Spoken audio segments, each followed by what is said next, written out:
Hi guys, welcome to Anified. And today I want to introduce a fabulous lady. Her name is Bhavna Jasra. She is the mastermind and creator of this fabulous and incredible brand called First Impressions. Welcome to the show. I'm so stoked to have you here today.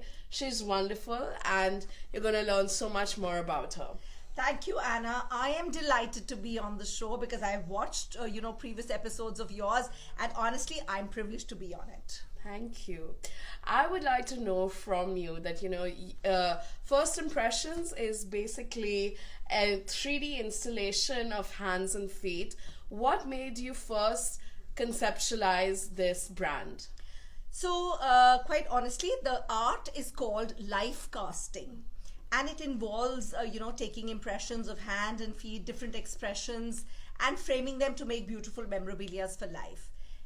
Anybody who is a stickler for memories, wants to cherish every little detail, whether it's a birth of a child, whether it's holding hands with a lover, with a couple, with a husband, with a spouse, these absolutely make great memories to cherish for a life. It actually freezes a beautiful moment in your life. So I think that is something that I absolutely believe that people should have, and yeah, that's the ethos of the business. Right. You are a woman entrepreneurship. You started your journey in the space of women primarily. How did you come up with the idea of just having women on board, and that is so empowering in its own way? So, without holding, any prejudice, I believe that women are amazing multitaskers. Okay, because we, genetically with our, roles in our lives, we have to be mothers, we have to be sisters, we have to be, working women. We have to do so many roles in our lives, and we do justice to most of them. And that's where I realized, over a period of time by, having different people who work with me, that the women's efficiency really surpassed at least the ones that I had in my team. So I won't say it was a conscious effort, but it was a very directed effort. And today, yes, we are an all-women team, and I'm really proud of all of them. Yeah, I know. I mean, like, to have women, I think that they are far more creative and more dependable.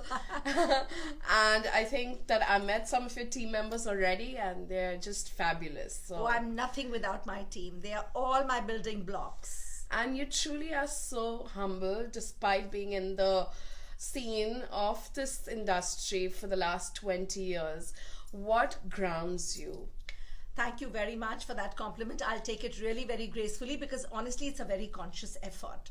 I just believe, and yes, I've completed 2 decades in the industry this year, and I think it's a very conscious effort, of being humble and full of humility, because that's the only way to be.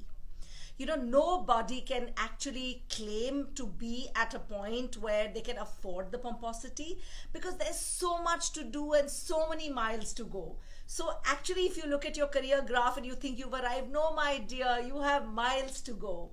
So the only way to be is to, be ready to accept things from people, to be able to, take the love that you're getting on the way. And that only comes when you have that humble heart. So there's no other way to be. How lovely, really. So enriching to know that there are so many people like you out there, because I think that is the greatest gift of all, is to also give your team members that kind of due, and also have that, just being grounded as a person. No, I like I said earlier, I'm nothing without my team. They put they're my building blocks. They put everything for me in place. Yes, I have an important role as their team leader, but quite honestly, I need all of them. They are really who make everything so easy for me, and then I look like the performer then. Tell me, your tagline is art with the heart. So what, can you tell me more about that brand ethos of yours?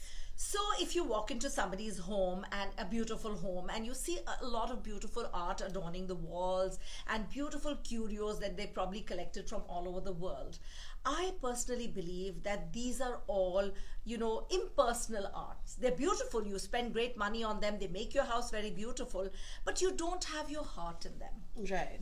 They're just objects you collect to make your home pretty. But what I do makes your heart happy. And that's why I call it an art with a heart, because if you watch your little baby's imprints on put up on one of the walls in your home, it occupies place of pride.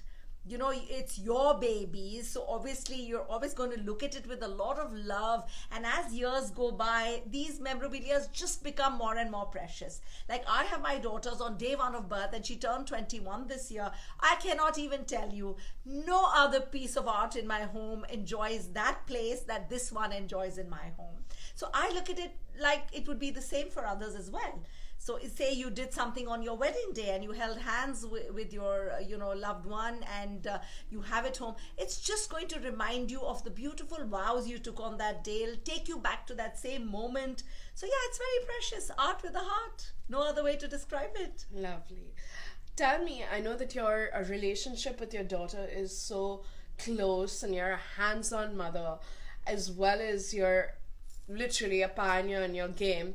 So how do you manage the two roles, and does your daughter also see you coming and working along with you on your projects?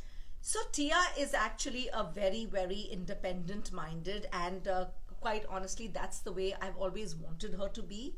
And I don't ever think that I, ever in her growing up, ever channelized her into the thinking and the thought process that she would either have to get into her dad's business or she would have to get into my business. She's a very individual person with her individual thought processes, and in fact, one of the youngest entrepreneurs, at 17 she launched her own business, an online catalog called We Sort You Mumbai, which is doing phenomenally well today. So she has her own journey, and I've not pushed her, though it was open. And if she ever wanted to join me, or came to me and said that, Mom, I'd like to be with you, I'd be happy to have her on board. But she wants her own journey, and I'm happy with that. I'm really happy that she's a girl of her own mind and wants to do it her way. Yes, I think that that is the greatest gift of all. Absolutely. That any parent can give their child. Yes. Is to own their sense of individuality. Tell me, I know that you have been receiving, and she's a receiver of so many incredible awards. Which one is the most important or the most valuable to you till date? So I have always looked at appreciation that I've got from my clients as my biggest award and reward. Even a small message. There are some times that, I've not personally been there to, deliver the frames, but the sweetest call or the message that I get from them, oh my God, it fills my heart with so much joy. It's pretty much feels like standing on a podium and probably receiving like the highest honor for the work that you do. So that would by far be the best award and reward that I could ever have got, though I have been felicitated on many platforms, and it makes me very happy and delighted, that my work is appreciated by a lot of people. Like, this year was my third year in consecutive that I won the Kids Store Press Award. And that award to me, has remained special because it's a viewer's award. So it's not given by a jury, it's not given by a committee, it's not given by an individual, but it's actually voted by people. So, my clients or my friends or my people who I've been acquainted with know me, vote for it. And this year was actually a hat trick. So yes, I'd say that's special too. Wow. She has created fabulous pieces of art for our PM, for Deepika Ranveer, for Sachin Tendulkar, for the late Asha Bhosle, Yes. Lata Mangeshkar, sorry. And so which one has been the most rewarding or the most incredible? Recently, right now, she told me that she got more eyeballs drawn towards her when she created a piece of work for Deepika and Ranveer as opposed to even our PM. So you can imagine. Do fill us in more about that. So quite honestly, we all know Bollywood rules. nothing is over Bollywood, and whenever we've had the opportunity to do something for Bollywood, that actually grabs the most eyeballs from all over India, because we are ourselves present in 7 cities and we travel routinely and we get work from a lot of cities, in various parts of India.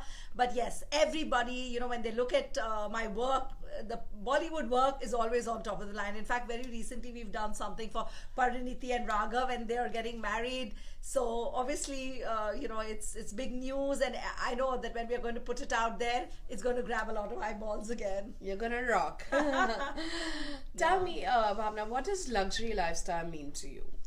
So, luxury lifestyle over the years to me has been anything that resonates with your own personal style. I've never followed a trend, that's not me. But I've always, gone for a product, maybe a living lifestyle, something that I identify, that empowers me, that completes me, that fulfills me. So I think I would aptly describe, luxury lifestyle as something that completes your heart, your body, your mind, and your soul. Something that resonates with all of it. Yes, holistically, yes. You are somebody who is always on your toes. You love, and she really looks fabulous.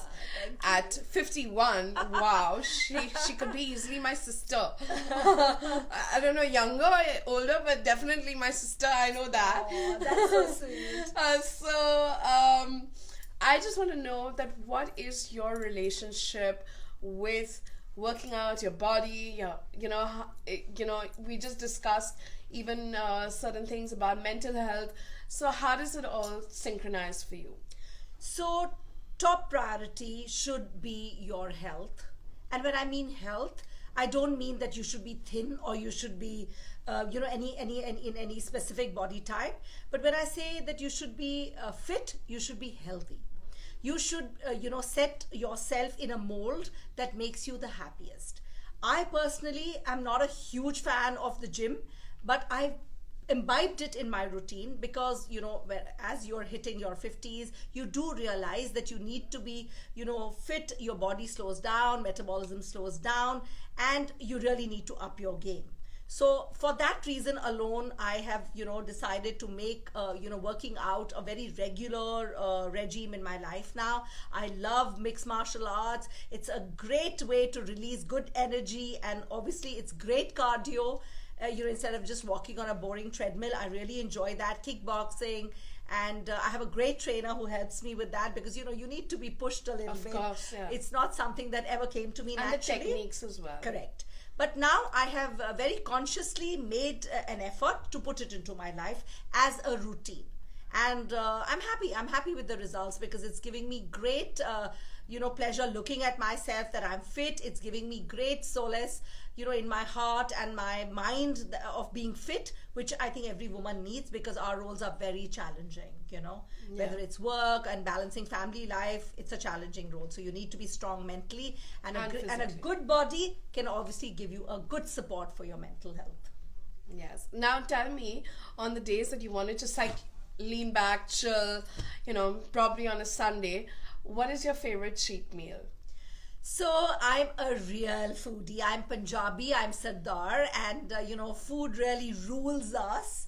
And cheat meal for me, personally would definitely be dessert.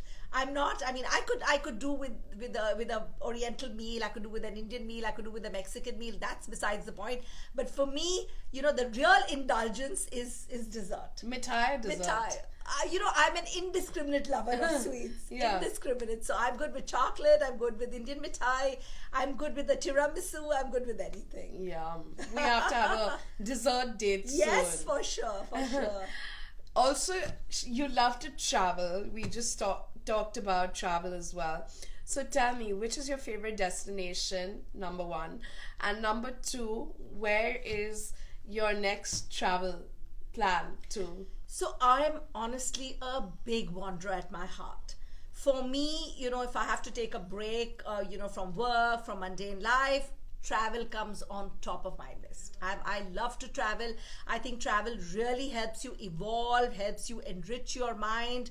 It really brings beautiful memories, which we all need in our lives to keep us going. And very recently, I went to Iceland, and I can tell you right now, Iceland is on top of my list. If any of you haven't been there, please put it on your bucket list really quickly. It's a beautiful destination. It gives you, it's actually, the place is called